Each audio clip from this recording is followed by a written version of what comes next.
subito dopo poco perché iniziai come autodidatta, quindi iniziai a studiare da solo.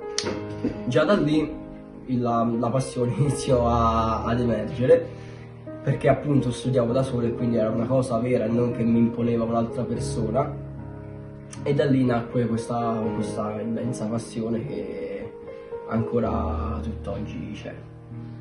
Ora attualmente ho studiato per circa 7 anni più o meno da autodidatta, quindi ho sempre studiato da solo, non ho mai preso lezioni, a parte qualche lezione qui e là privata, ma comunque non c'era molto con la testa per mettermici seriamente a studiare.